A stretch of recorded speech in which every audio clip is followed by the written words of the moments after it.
Hello and welcome to way to M. आज की इस क्लास में हम लोग interior of the earth chapter को आगे बढ़ाने वाले हैं और आज हम पढ़ने वाले हैं वोल्केनोज के बारे में। तो भैया सबसे पहले वोल्केनो होता क्या है? ये जमीन है, ठीक है, सरफेस है ना। ये कहाँ पर है? क्रस्ट का एक हिस्सा है। इसके नीचे क्या पड़ेगा? मेंटल पड़ेगा। अब इस मेंटल के अपर वाले पोर्शन में, जिसको हम अपर मेंटल कहते हैं, तो इसमें एक हिस्सा होता है पिघला हुआ सा पत्थरों का, जिसका नाम देते हैं हम एस्थनोस्फियर। ठीक है, एस्थनोस्फियर नाम देते हैं। यहाँ पर पिघले हुए पत्थर होते हैं। यही कभी कभी जमीन में थोड़ा सा ओपनिंग पा करके ऊपर आ जाते हैं, और जब ये ऊपर अंदर है पिघला हुआ सा, तो इसको मैग्मा कहते हैं। जैसे ही बाहर आने लगा, इसको लावा बोल देते हैं। तो ये जो लावा की जो ओपनिंग है ना, इसी को हम वोल्केनो कहते हैं। ठीक है। अब ये वोल्केनो दुनिया के अलग अलग कोनों में पाए जाते हैं। इंडिया में भी पाए जाते हैं। अंडमान में है, जैसे कि हमारे यहाँ पर बैरन आइलैंड्स में।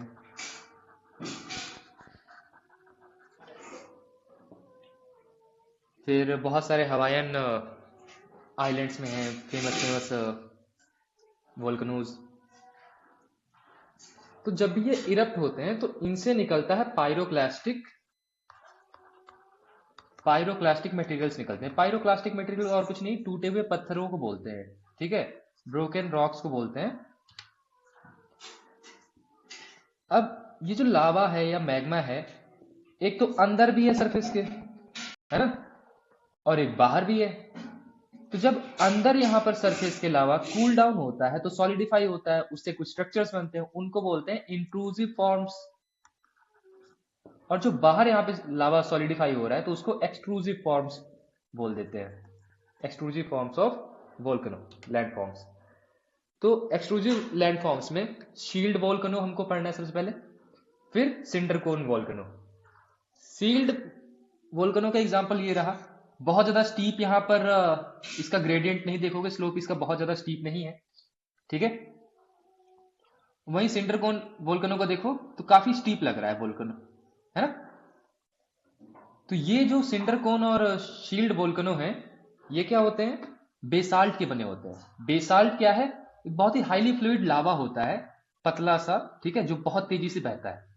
बेसाल्ट उसी को कहते हैं। और इसी के बेसाल्ट के रॉक्स आपको पढ़ने को मिलेंगे। बेसाल्ट एक पर्टिकुलर रॉक होता है, इग्नियस रॉक होता है।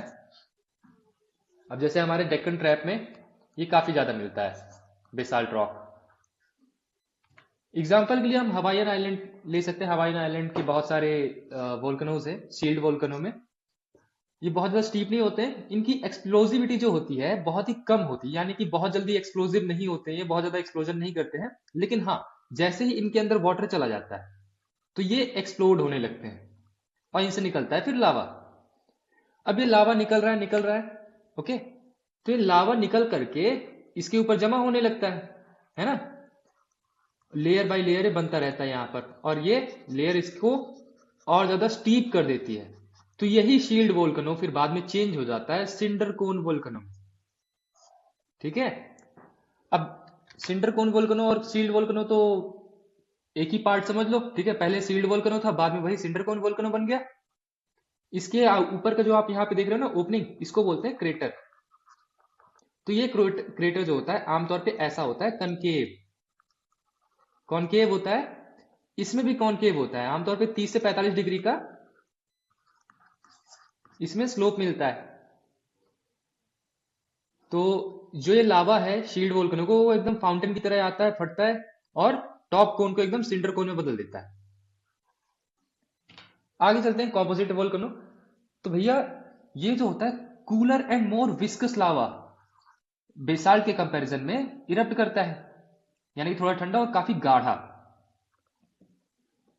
इनके इरप्शंस काफी ज्यादा एक्सप्लोसिव होते हैं। ये जो मैंने फोटो लगा रखी है, ये लगा रखी है माउंट फूजियामा की।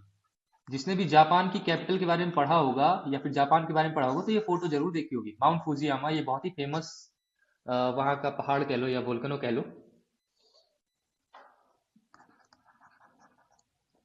इसमें large quantities of pyroclastic material निकलता है और एशेज, राख, वोल्केनिक बॉम्ब्स। जब वोल्केनिक बॉम्ब्स मैं कहता हूं तो इसका मतलब है बहुत सारे पत्थर उससे निकल करके आते हैं। ये कॉम्पोजिट वोल्केनो हो गया। अब इनमें तीनों में डिफरेंस क्या है? शील्ड वोल्केनो, फिर सिंडर कोन वोल्केनो, और ये कॉम्पोजिट वोल्केनो। तो इनकी हाइट में डिफरेंस होता है। सबसे कम हाइट होती है आमतौर पे शील्ड वोल्केनो की, फिर इसके बाद सिंडर कोन वोल्केनो की हाइट होती है, फिर इसके बाद कॉम्पोजिट वोल्केनो की हाइट होती है। सबसे ज्यादा बड़े कॉम्पोजिट वोल्केनो होते हैं। तो ये जो मैंने शील्ड वोल्केनो बताया था, मैंने बताया था शील्ड वोल्केनो में ही जब इरप्शन होता है तो इसका जो भी मटेरियल है इसके ऊपर इकट्ठा होता रहता है और इसकी हाइट बढ़ती रहती है। कभी कभी ऐसा होता है कि हफ्ते भर में 400 फीट तक इनकी हाइट बढ़ जाती है, इतना ज्यादा इरप्शन होता है शील्ड वोल्केनो से सिंडर कोन वोल्केनो बनने के लिए। आगे बढ़ते हैं। क्रेटर क्या होता है मैंने बता ही दिया। क्रेटर यहां पर वोल्केनो की ओपनिंग को कहते हैं। अब यही क्रेटर समझो कि बहुत ज्यादा बड़ा एक्सप्लोजन हुआ, ठीक है? इसमें समझ लेते हैं। ये आपको क्रेटर अभी छोटा सा दिख रहा है, इसमें बहुत बड़ा एक्सप्लोजन हुआ, इतना बड़ा एक्सप्लोजन हुआ कि पूरा का पूरा टॉप ही उड़ गया, खत्म हो गया। अब ये क्रेटर बहुत ज्यादा बड़ा हो चुका है, इसका नाम देंगे हम क्या? काल्डेरा नाम देंगे। ये बहुत ज्यादा एक्सप्लोसिव होते हैं, ये खुद ही में कोलैप्स कर जाते हैं, तो इनका जो टॉप होता है ना क्रेटर, वो टूट जाता है और ये बड़ा हो जाता है। Depression formed is called caldera.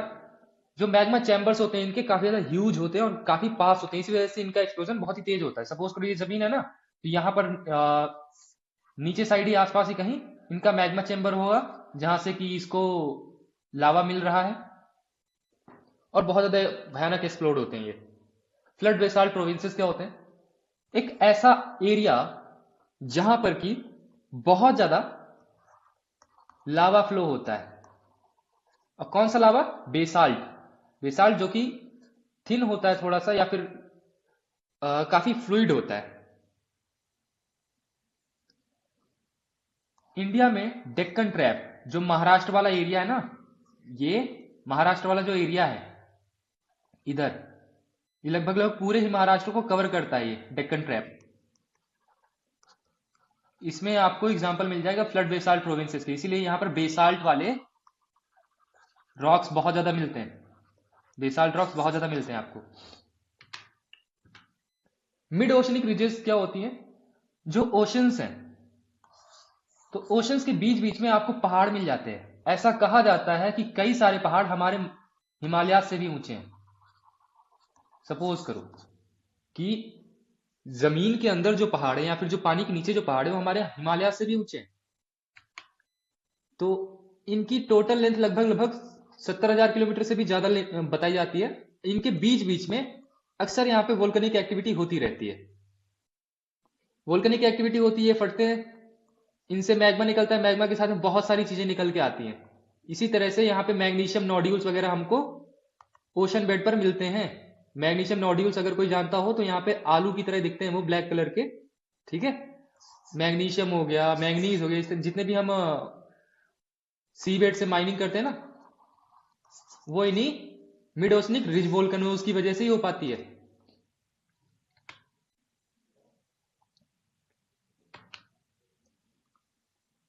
ये लगभग लगभग हर एक ओशन बेसिन में पाए जाते हैं। अब वोल्केनिक लैंडफॉर्म्स की बात करते हैं। ये इंट्रूसिव लैंडफॉर्म्स के बारे में अब बात करेंगे, क्योंकि एक्सट्रूसिव लैंडफॉर्म्स के बारे में तो हम बात कर चुके। देखो ये यहां पर ऊपर साइड का जो आपको हिस्सा दिख रहा है ना सरफेस के ऊपर, ये कहलाते हैं एक्सट्रूसिव लैंडफॉर्म्स, और नीचे जो दिख रहे हैं ये सब कहलाते हैं इंट्रूसिव लैंडफॉर्म्स। अब ये देखो, ये यहां पर लावा बह रहा है, मैग्मा, यहां पर तो मैग्मा कहेंगे ना इसको। ये मैग्मा आया और ये ऊपर बढ़ने लगा तो इसको हम लावा बोल देते हैं। ये कॉम्पोजिट वोल्केनो का एग्जांपल देख रखा है। फिर यहां पर ये देखो सिंडर कोन दे रखा है, ओके। ये काल्डेरा, यहां पर इसका देखो क्रेटर इतना छोटा सा था, इसका क्रेटर बहुत ज्यादा बड़ा है तो इसको काल्डेरा नाम दे दिया गया है। अब ये जो लावा है डिफरेंट डिफरेंट शेप या स्ट्रक्चर्स में आपको दिख रहा है हर जगह। इन्हीं शेप या स्ट्रक्चर्स को हम पर्टिकुलर नाम दे देते हैं, उन्हीं को इंट्रूसिव लैंडफॉर्म्स बोल देते हैं। तो ये जो लावा है, ये लावा कूल डाउन तो होता ही होता है, भले ही सरफेस के ऊपर हो जाए, ठीक है, सरफेस के ऊपर हो जाए या फिर सरफेस के अंदर हो जाए। अगर सरफेस के ऊपर होता है तो हम उसको वोल्केनिक रॉक्स बोल देते हैं, उन सॉलिड लावा को जो कि जमीन पर होता है, और अगर अंदर होता है तो उनको प्लूटोनिक रॉक्स बोल देते हैं। तो सबसे पहले हमको पढ़ना है बैथोलिथ्स के बारे में। तो बैथोलिथ्स बहुत ही ज्यादा बड़ी लार्ज बॉडीज होती है मैग्मा की, जो कि काफी डीप डेप्थ में कूल डाउन होती हैं। ये आपको सबसे नीचे क्या दिख रहा है? बैथोलिथ ही तो दिख रहा है। जितना भी लावा चेंबर दिख रहा है पूरा पूरा बैथोलिथ ही कहलाता है। तो आपको ये सरफेस पर तभी दिखेंगे जब बहुत ज्यादा डेनुडेशन हो चुका होगा, पूरा पूरा ओवरलेइंग मटेरियल ये सब हट चुका होगा, समझो। और कई किलोमीटर नीचे तक हो सकते हैं ये, इतनी यहां पे इनकी डेप्थ हो सकती है। तो ये ग्रेनाइट के बने होते हैं, बैथोलिथ्स ग्रेनाइट के बने होते हैं आमतौर पे, ग्रेनाइटिक बॉडीज होती हैं। लैकोलिथ पे आते हैं तो ये डोम शेप्ड इंट्रूसिव बॉडीज होती हैं। ये आपको दिख रहा है डोम जैसा, तो ये लैकोलिथ कहलाता है। लैकोलिथ में सी है, इसी को आप जमीन की तरफ दिखा दो ऐसा, तो आपको लैकोलिथ याद रखना है इस तरह से। अगला है लैपोलिथ, तो लैपोलिथ को आप उल्टा करके जमीन में दिखा दो ऐसे, तो ये लैपोलिथ कहलाता है। यहां पे आपको देख रहे हो ये थोड़ा सा नीचे धंसा हुआ सा लग रहा है और ये उठा हुआ सा लग रहा है। तो जो उठा हुआ सा है इसको हम क्या कहते हैं? लैकोलिथ कहते हैं, और जो धंसा हुआ सा है इसको लैपोलिथ कहते हैं, ठीक है। ये डोम शेप्ड इंट्रूसिव बॉडीज होती हैं जो कि एक पाइप लाइक कॉन्डुइट से या फिर पाइप जैसे रास्ते से जुड़े हुए होते हैं नीचे से। ये कॉम्पोजिट वोल्केनो की तरह दिखते हैं, जो जमीन पर आपको कॉम्पोजिट वोल्केनो होते हैं उसी तरह दिखते हैं, बस ये थोड़ा सा डीपर डेप्थ पर होते हैं। ये देखो लगभग लगभग एक ही जैसे लग रहे हैं। इनको आप लोकलाइज सोर्स ऑफ लावा भी कह सकते हो, क्योंकि इसी लावा से जो सरफेस पर जो लावा आता है ना, यही लावा होता है, काफी पास में है यहां पे सरफेस के, तो यही लावा कभी कभी ऊपर आ जाता है। फिर लैपोलिथ की बात करते हैं। ये लैकोलिथ भी किसका बना होता है? ग्रेनाइट का ही बना होता है, ठीक है, इसके बारे में भी याद रखना। कर्नाटका का जो प्लेटेऊ है जिसमें कि डोम टाइप की हिल्स दिखती हैं आपको, वो ग्रेनाइट के ही बनी हुई हैं या फिर लैकोलिथ के ही एग्जाम्पल हैं, ठीक है। लैकोलिथ या बैथोलिथ। लैपोलिथ का मैंने बता दिया कि भैया आप पी को उल्टा कर दो, लैपोलिथ के पी को, तो ये आपको जो तस्तरी जैसा प्लेट जैसा जो दिख रहा है, ये स्ट्रक्चर जमीन के नीचे क्या कहलाता है? लैपोलिथ कहलाता है। सॉसर शेप में concave to the sky body called lopolith. अगर ये वेवी मटेरियल लैपोलिथ के नीचे यहां पर पाया जाए, या फिर ये आपको जो दिख रहा है रास्ता, इस तरह का वेवी मटेरियल जमीन के आसपास हो, तो इसको हम कह देते हैं क्या? फैकोलिथ कह देते हैं। और इसके नीचे आपको देखोगे तो बैथोलिथ होता है आमतौर पे, यही बैथोलिथ होता है। फिर सिल्स की बात आती है, तो सिल्स दो तरह के हो सकते हैं, अगर थिन हैं तो शीट्स कहलाते हैं, अगर थिक हैं तो सिल्स कहलाती हैं। ये हॉरिजॉन्टल बॉडीज हैं, ये देखो, ये अगर थोड़ा सा मोटा है यहां पर ये स्ट्रक्चर तो इसको सिल कह देते हैं, अगर यहीं पर ये पतला सा होता तो हम इसको शीट बोल देते। डाइक्स की बारी आती है। डाइक्स भैया ऐसे समझ लो कि कांटे नुमा स्ट्रक्चर से, वॉल लाइक स्ट्रक्चर से खड़े खड़े यहाँ पर वर्टिकल से, इनको डाइक्स बोल देते हैं। परपेंडिकुलर टू द ग्राउंड आपको लगेंगे हमेशा। वेस्टर्न महाराष्ट्र में इसके काफी सारे एग्जांपल्स आपको ऑन द सरफेस भी दिख जाते हैं। तो आज की इस क्लास में इतना ही, मिलते हैं अगली क्लास में। Tata bye bye.